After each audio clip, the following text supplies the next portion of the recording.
Welcome our video. Today we're going to discuss how we usually feed our animals in our farm. Today being the day that we usually take the weights, I'm going just to show you an overview of what we usually do at our farm. We usually take animals from the different pens to where we usually take the weights, or to the area where we have installed the weighing machine. Because our weighing machine, it is not movable, it is installed in one area. So we shall take the animals to that area uh, from different, each pen we measured individually. So we shall do this process as I'm going to show you below.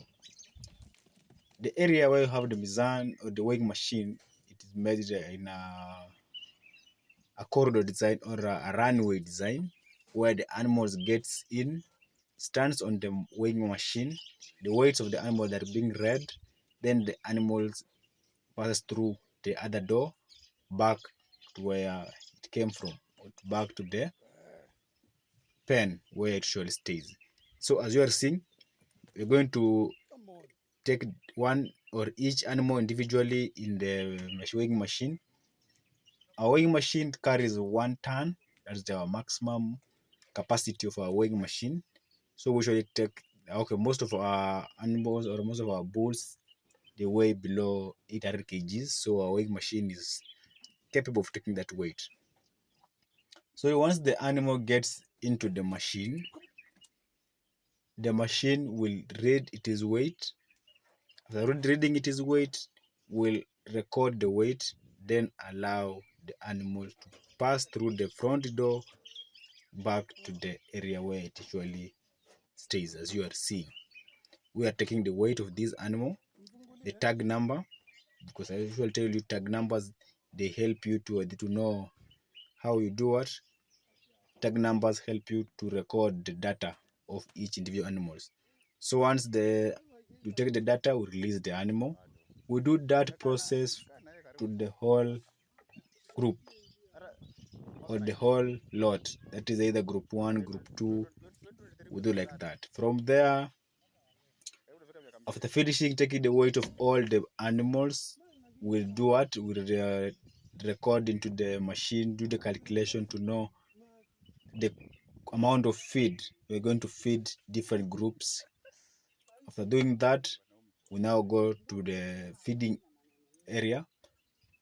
We usually now go to the silage. As you are seeing, we now take the silage, put it into bags. These bags, we are going to weigh them depending on where we're going to feed. Assuming group 1 consumes or need 70 kgs of silage, after putting the silage into bags, we're going to do what? We're going to weigh them, or to weigh those bags as we feed. It takes more time to put into the bags, but from there now, so the process of transport it to the feeding area, these silage sometimes takes more time because we put in the troughs our pits, the silage, usually need more time weighing the silage. Remember, we are measuring everything. It's more time measuring the silage, measuring the concentrate, using the weights we measured early in the morning.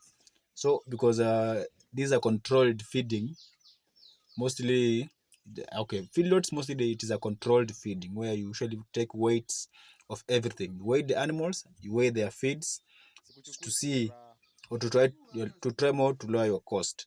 So that's the way we usually put the feeds in the troughs. After putting the feeds in the troughs, we add now the concentrate. Then we mix.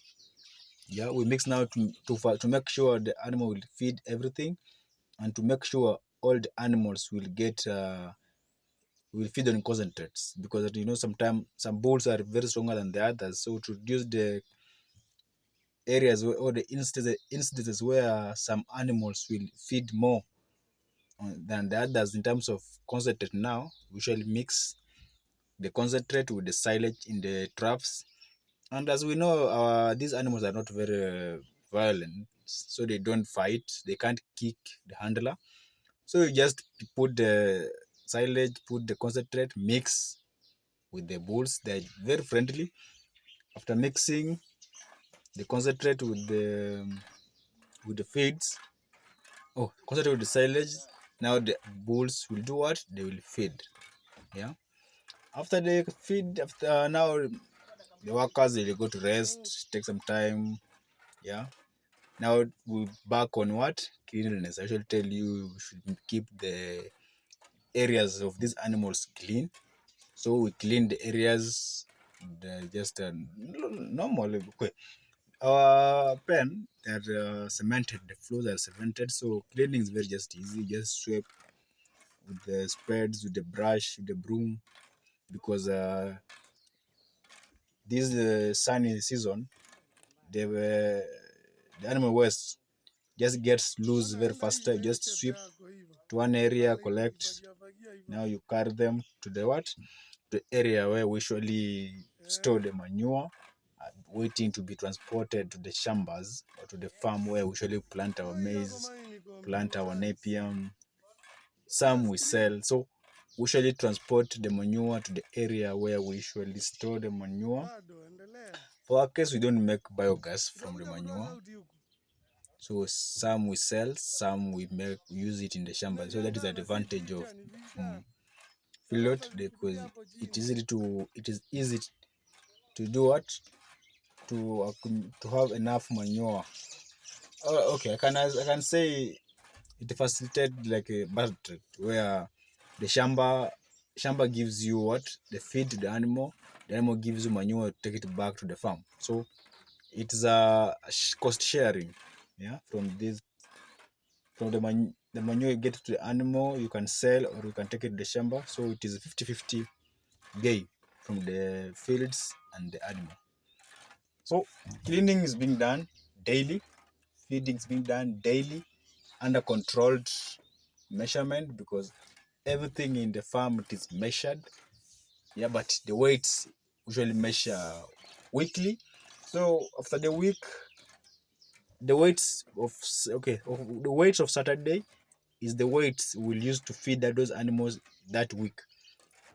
Again, on the next Saturday, the weights will change because the animals will have gained the weight. So as they gain the weight, we gain not we increase the feed.